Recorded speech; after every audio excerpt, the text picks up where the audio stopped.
Good Erev Shabbos, Pashas Bahar, בחוקותי. Klal Yisrael, collectively, and each and every one of us individually, have suffered tremendous anguish, pain.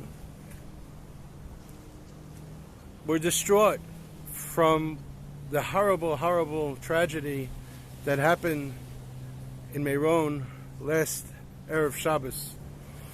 And I was thinking, what does the Parsha this week instruct us regarding how we should react and respond, and what our modus operandi should be going forward? And I think that you can ask a phenomenal question. On the one hand, we're in the middle of Sfiras HaOmer, and the Sfiras HaOmer, the Torah tells us, "V'sfartem lochem mimachas haShabbos," and it's speaking plural to the multitude of Klal Yisrael and saying, "V'sfartem lochem." We collectively should be counting. Yet we know that the mitzvah of Sfiras HaOmer is actually a mitzvah of the Yochid. Asher Kiddishanu b'mitzvayis v'tzivanu al Sfiras HaOmer. It's my mitzvah to count the Sfira. And on the other hand, what happens this week in the Parsha is there's a mitzvah of Yovel. And with the instruction to count for Yovel, the Torah tells us, Usfarta l'cha.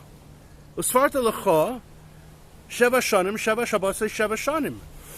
Now, why is that in the singular when it's actually a mitzvah on the entire tzibur of Klal Yisrael to count the days, the years up to Yovel, the Jubilee?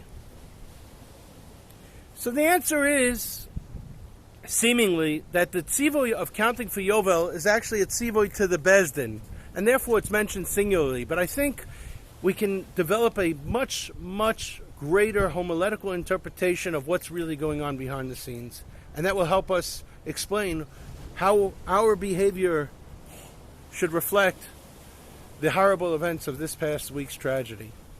You see, Usfarta L'cha that we have in this week's Parsha, Parshas Bahar, regarding Yovel, we know that at the end of the Tkufa of Yovel, even the most destitute of people, a person who's lost everything, he's gone bankrupt, he has nothing left to show, he's given up his properties, he's given up his assets. At the end of that 50-year cycle of Yovel, everything that came from his parents, from his nachla, will be returned to him. It goes back to him. The Ribbono Shel Olam built into the cycle of finances a way that a person who is even the most destitute and had to give up everything could actually reclaim his family's assets and have a new life, a new future, a new financial future. So therefore, there's never a reason for a person to give up. Ein Yiyush Ba'olam is the lesson that we learn from the Yovel, that financially a person will always get back his nachla. It just depends on how many years away he is from the Yovel.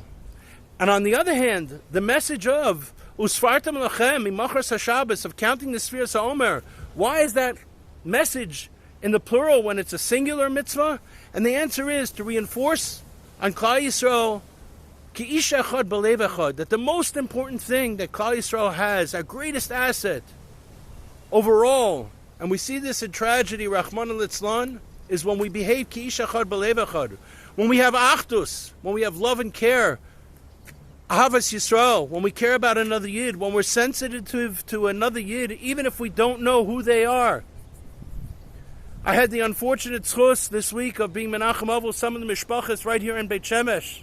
They're from a different walk of life, but at the end of the day, we feel their pain very, very deeply, because that is the message of Ki ish echad b'lev echad. And as we approach Zman Matan Torasenu at Har Sinai, Kabbalas HaTorah, which is coming imminently, that's the message of Ki ish echad b'lev echad, that we need to have achdus in Klal Yisrael. So on the one hand, we have Ki ish echad b'lev echad, to feel another Yid's pain. That's the reminder of this tragedy. And on the other hand, Usfarta L'cha, there is no Yiyush, we never give up. The message to each and every one of us is we need to go forward, we need to strengthen ourselves, we need to strengthen our amunah and our bitachon. And trust me, it's much, much, much easier said than done. But that is what the Ribbono Shel Olam wants from each and every one of us. May it be the will of the Ribbono Shel Olam that we hear of no more tragedy and no more sorrow, and may we be zocha to the Vias Kol Tzedek b'mheira b'yameinu. Have a wonderful, wonderful Shabbos.